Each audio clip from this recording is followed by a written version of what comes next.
قال رسول اللہ صلی اللہ علیہ وآلہ وسلم وَلَوْ كَانَ الْفَضْلُ شَخْصًا لَكَانَ الْحَسَنُ۔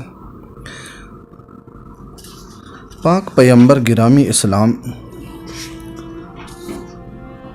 امام حسن کے حوالے سے بہت ایک زیبا جملہ اور کلمات فرمائے ہیں۔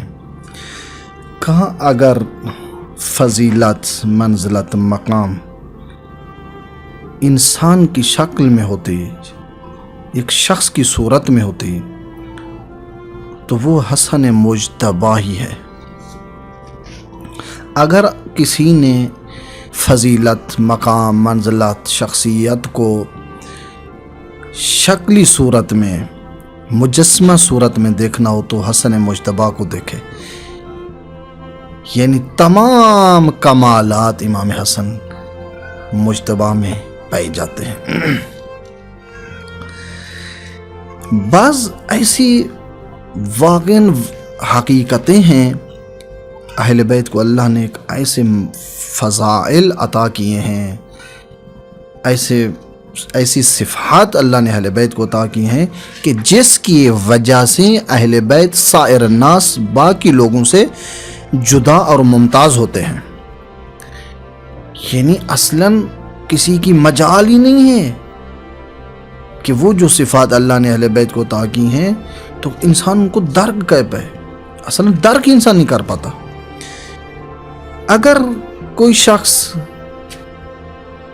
ہم کسی کی تعریف کریں، اس کی تعریف کرنے میں ہو سکتا ہے ہم سے کیا ہے ناقص تعریف اس کی ہو، کیونکہ ہمارے اندر کیا ہے اتنا کمال نہیں ہے، ادراک نہیں ہے کہ ہم تماماً و کمالاً اس کی تعریف کر پائیں۔ لیکن جب اہل بیت ایک دوسرے کی تعریف کرتے ہیں وہ تماماً و کمالاً تعریف ہوا کرتی ہے۔ یعنی واقعاً جس طرح اہل بیت علیہم السلام اس مقام پہ ہیں، اسی مکان کے مطابق ایک امام دوسرے امام کی کیا تعریف بیان کرتا ہے۔ آپ کیا سمجھیں گے اس چیز کو؟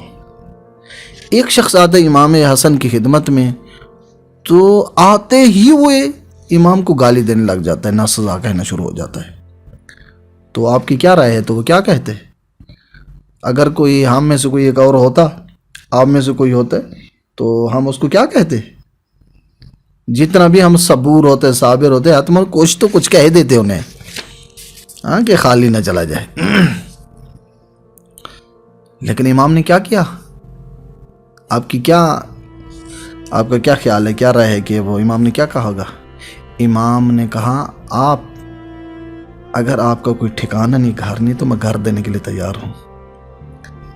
اگر آپ کو زاد و سفر نہیں ہے تو میں وہ دینے کے لیے تیار ہوں، میں آپ کو زاد و سفر دیتا ہوں۔ اگر آپ کی رہائش کی کوئی جگہ نہیں ہے تو میں آپ کو اپنے گھر لے جاتا ہوں۔ اگر کھانا نہیں ہے، مسائل کھانے کے ہیں، غذا کا مسئلہ ہے، تو میں کھانے دینے کے لیے تیار ہوں۔ تو آپ کی کیا رائے ہوگی؟ تو وہ پھر کیا انہوں نے سوچا ہوگا اس بندے نے؟ تو پھر میں نے جس کو گالیاں دی ہیں، میں نے جس کو ناسزا استعمال کی ہیں، تو وہ میرے اوپر یہ احسان کر رہا ہے، تو یہ کون ہے؟ یہ کون ہے حسن؟ تو ایسے تو پیغمبر نے نہیں کہا نا، لکان الفضل شخصاً لکان الحسن۔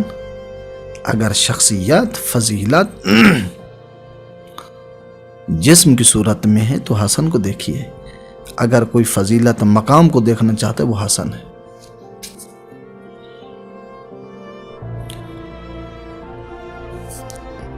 بھوکھوں کو کھانے دینے والا، یتامہ پہ رحم کرنے والے۔ ایک مرتبہ امام حسن گزر رہے تھے تو کچھ بچوں نے امام کا دامن پر کہا کہ آقا ہمارے ساتھ بیٹھیے، کھانا کھائیے۔ دیکھیں اہل بیت کی سیرت کیا ہے، ہم اہل بیت سے کیا لے رہے ہیں اور کیا لیا ہوا ہے ابھی تک۔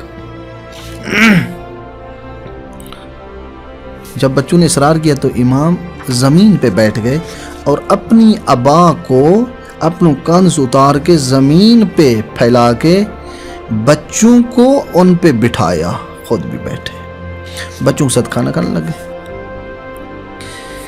کہ آپ ہم کو مجھے آپ کو کوئی اگر دعوت کہے کہ روڈ میں آدمی بیٹھے ہوں تو ہم ان کے ساتھ بنے کثیف آدمی ہیں، یہ ان کو تمیز ہی نہیں ہے، ان کو صفائی کا خیال نہیں رہی ہے، تو ان کے ساتھ بیٹھ کے ہماری توہین ہے۔ تو اہل بیت سے بڑھ کر کوئی پاکیزہ آپ کو ملے گا؟ اہل بیت سے بڑھ کر کوئی عظمت والا تجھے ملے گا؟ تو وہ جب ان کا رویہ یہ ہے تو ہم کس چیز کا تکبر کر رہے ہیں، غرور کر رہے ہیں؟